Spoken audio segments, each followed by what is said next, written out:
y lo hacemos aquí junto al Santuario del Rocío, en estas arenas sin duda alguna sagradas, porque volvemos a hablar de nuestra historia, esa historia que nos pertenece a los almonteños y a las almonteñas, y por supuesto una historia que se repite y que nosotros tenemos ese derecho heredado por nuestros familiares y también por nuestra hermandad a poder repetir, ¿no?, afortunadamente esta historia, que es la historia de nuestra fe mariana, de nuestra espiritualidad. Nos acompaña en este ratito, aquí en las puertas del santuario, Santiago Padilla Díaz de la Serna. Él no solamente es el secretario de la Hermandad Matriz de Almonte, sino además un habitual colaborador en muchos periódicos. Santiago, escritor y sin duda alguna una persona asidua al mundo mariano y bueno, también investigador de estos encuentros, de estos momentos rocieros. Gracias por estar con nosotros. Un placer. Santiago, yo decía en estos primeros minutos de este diálogo que vamos a hacer, que Almonte vuelve a escribir su historia, y lo hace 100 años después, porque volvemos a vivir un momento histórico, el centenario de la coronación de la Virgen, de nuestra patrona de Almonte, de la Virgen de la Santísima Virgen del Rocío. ¿Cómo podíamos realmente explicar a todo nuestro pueblo este momento mágico del cual nosotros somos herederos y herederas? Pues sí, es un momento privilegiado. No siempre tenemos la suerte de vivir estos aniversarios tan redondos.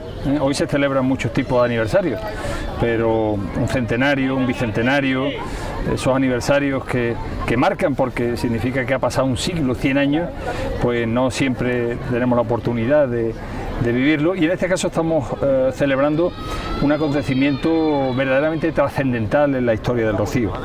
Sabemos que el gran siglo de la historia del Rocío, el siglo en el que más ha crecido hasta ahora, fue el siglo XX, y en ese crecimiento la coronación de la Virgen del Rocío, que se arranca en la romería de 1918, significa pues un hito trascendental y fundamental. Los miembros del capítulo romano que dieron su autorización, que dieron el plácet para coronar a la Virgen, lo manifiestan en esa bula o en ese rescripto que conserva la Hermandad Matriz, fechado el 8 de septiembre de 1918, en el que dicen que ese acto, que viene a reconocer una devoción multisecular, que viene a reconocer a una imagen a la que se le considera prodigiosa, que hace prodigios, tiene que servir para amplificar su nombre, para acrecentar su devoción. Y mira por dónde, si miramos 100 años para atrás, nos damos cuenta que en aquel acontecimiento hubo 12 hermandades filiales, la última, la de Rociana, que se fundó aquel mismo año, en 1919, y hoy contamos con 121 hermandades filiales. Increíble cómo ha crecido, ¿verdad?, la fe, y cómo ha crecido, aunque si nos vamos a esos 100 años atrás, el momento en el que se coronó a nuestra patrona, a nuestra Virgen, ya se hablaba de una verdadera fe a nuestra Virgen del Rocío, porque en el momento de la coronación, ¿qué horquilla hablábamos de personas que sí asistieron a este momento? Bueno, hay una horquilla dependiendo de las crónicas. Se escribieron varias crónicas de aquel acontecimiento, porque ni más ni menos hasta el Rocío se desplazó un príncipe de la Iglesia, que era el que el capítulo romano le otorgaba el derecho a hacerlo, a él o a otra persona que él designase, suponiendo que estuviera enfermo, que tuviera alguna vicisitud.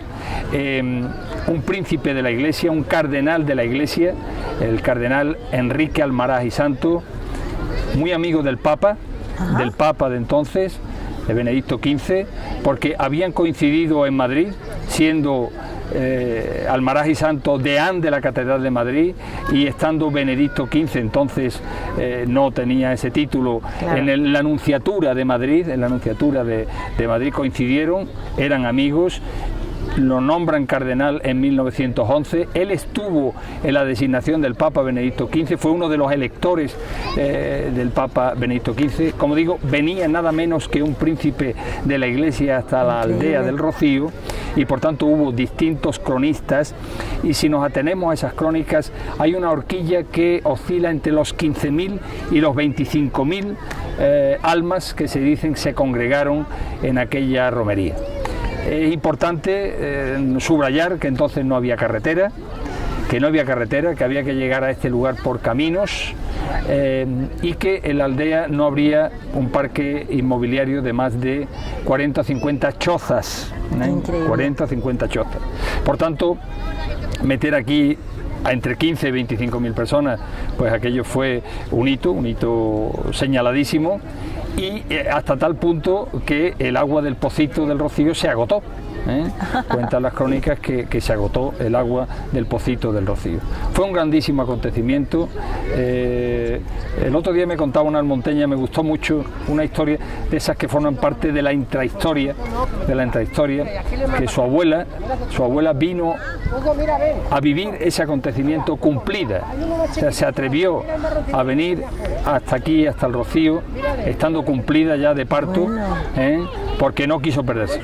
Y esa criatura, que nació bendecida indudablemente por la Virgen, nació a los pocos días de la coronación, pero podía haber nacido en este mismo lugar, y es probable, no sería extraño que algún niño naciera en aquel momento aquí en el Rocío.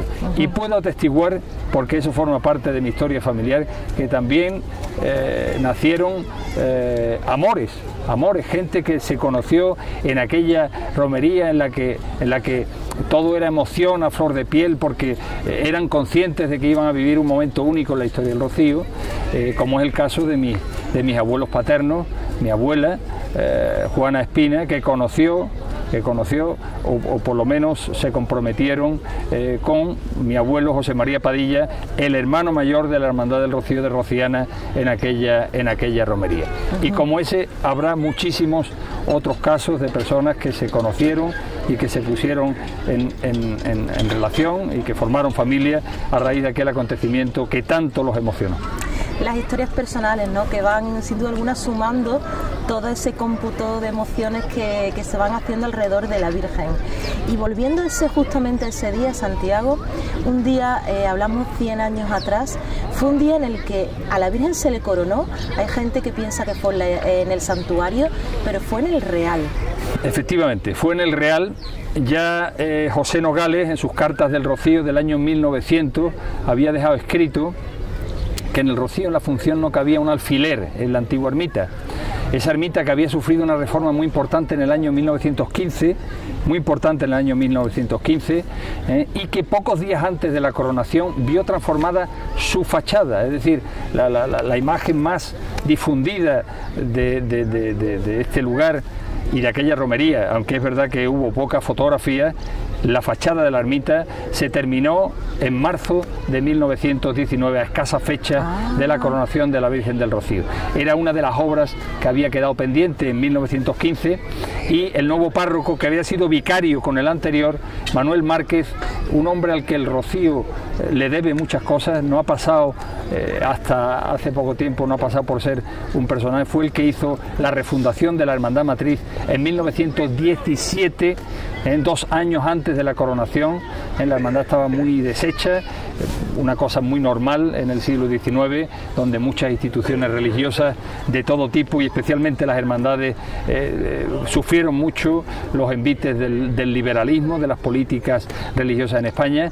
Y en 1917 este presbítero, que había sido vicario con Cózar y Lázaro, promueve la refundación de la Hermandad Matriz, que fue un hecho fundamental para poder afrontar precisamente la coronación de la Virgen, 2 años después. De hecho, en este mismo día de la coronación estuvieron presentes,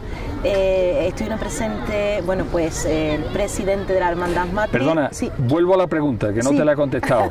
¿Por qué se hizo en el Real? Porque se preveía que era imposible hacerlo dentro de la antigua ermita. Dentro de la antigua ermita. Y de hecho, además, hay unas palabras muy bonitas en el momento de la coronación, tras el momento de la coronación al niño, y no sé si podemos recordar juntos esas palabras. Yo me las he apuntado porque el momento además en el que se corona a la Virgen, no sé si en este caso fue don Juan Francisco Muñoz y Pavón el que depositó la corona en las sienes inmaculadas de la Santísima Virgen fue Juan Francisco Muñoz y Pavón. Es probable que el cardenal tuviera por su edad algún tipo de dificultad, y Juan Francisco Muñoz y Pavón, que es un personaje fundamental en la coronación de la Virgen del Rocío, pues tuvo el honor de ser él el que depositó esa corona de oro en las sienes de la Santísima Virgen. Es importante subrayar que era la primera vez que la Virgen se le ponía una corona de oro. De oro. Pero cuando digo que una corona de oro, no porque fuera de material de oro, que era lo normal en las coronaciones canónicas, sino que anteriormente las coronas eran todas de plata y las ráfagas de la Virgen eran todas de plata. Se habían sobredorado las ráfagas regaladas por Tello del Lava, por el almonteño, el presbítero Tello del Lava, se habían sobredorado para ponerlas a juego con la corona. Hasta entonces nunca se había visto a la Virgen con unas ráfagas doradas o sobredoradas o de oro. Fue a partir de ese momento y fue con motivo de la coronación de la Virgen del Rocío. Debió ser un impacto importante porque la Virgen durante todo el siglo XIX había tenido las ráfagas de pincho, esas ráfagas que se le habían regalado a principios del siglo XIX, había sido la iconografía normal de la Virgen, esas ráfagas de plata, la corona de plata, la luna a sus pies de plata, y eso cambia precisamente con motivo de la coronación de la Virgen del Rocío, cuando se le puso la corona y se quiso acompañar el conjunto con elementos que fueran a juego. Entonces estrenó también el famoso rostrillo de Muñoz y Pavón, que ese sí era de plata, porque se hizo a partir de los obsequios que hicieron para la coronación de la Virgen del Rocío en plata. Hubo gente que regaló monedas de plata, que regaló obsequios de plata, y con esa plata se hizo el rostrillo de la Virgen que estrenó en la romería de 1919. De hecho, fueron donaciones de los mismos fieles, de los mismos hermanos y hermanas que querían realmente que la Virgen llevara esa misma corona, ¿verdad? Hay un estudio también interesantísimo en analizar todos esos donativos, en el que, bueno, pues hay donativos de gente que tenía poder económico y por tanto hicieron donativos importantes, algunos como el que hizo Juan Belmonte, el torero Juan Belmonte, de 500 pesetas. 500 pesetas fue el donativo en dinero más importante que se hizo. No fue el único que lo hizo, hubo algunos otros devotos de la Virgen que también aportaron esa suma de 500 pesetas. Y después de ahí para abajo lo que queramos, hasta gente que donó, gente humilde, gente sencilla, que no quiso dejar de estar en la corona de alguna manera y que donó un jornal, o que donó 5 huevos, o que donó donaciones en las que le iba la vida, porque realmente para ellos esa era una aportación muy importante. Y después es muy interesante ver la naturaleza de la gente que aporta dinero de los lugares más variopintos que nos podamos imaginar. Lugares donde hoy no existen hermandades del Rocío, donde no existían entonces y han existido después. Y también interesantísimo ver la donación de los obispos, de un núcleo significativo de obispos de toda España. Estoy recordando ahora mismo de Vitoria, de Salamanca, de Córdoba, de Jaén, de muchísimos lugares de España, que de alguna manera estaban también sumándose como iglesia universal a esa iniciativa del arzobispo, del cardenal arzobispo de Sevilla, refrendada por Roma. Santiago, dialogando en nuestra historia, conociendo también nuestro patrimonio, que es nuestra historia, retrocediendo 100 años, me di cuenta de lo afortunados que somos, porque volvemos a vivir algo que, como bien decía al comienzo, quizás no podamos contar dentro de 100 años, pero sí tenemos los medios a nuestro alcance para poder dejar esta historia plasmada, para que nuestros hijos, nuestros nietos, para que toda nuestra descendencia rociera pueda entender y pueda vivir con espiritualidad, bueno, esta herencia, y pueda sentir qué va a ocurrir este año, en el año 2018 y en el año 2019. Sin duda alguna, además es como nuestra obligación, ¿verdad?, de almonteño y almonteña. Y bueno, además tú doblemente, porque estás en la Hermandad Matriz de Almonte. Afortunado porque inclusive con una parte de responsabilidad, sin duda alguna, importante, pero una parte muy bonita de responsabilidad, pero una parte muy bonita en la que vas a poder disfrutar de esa cercanía de los cultos, de esa cercanía de sin duda alguna, bueno, pues de ese sentimiento a la Virgen, ¿no? Y es bonito poder trasladarlo. Es un privilegio, es un honor y es una gran responsabilidad al mismo tiempo. Pero fíjate que cuando hemos celebrado el bicentenario de Rocío Chico, una referencia importante ha sido lo que se hizo con motivo del centenario, que además fue la primera vez que el Rocío y que la Hermandad de Almonte y que el pueblo de Almonte celebró un aniversario en la historia del Rocío, 1913.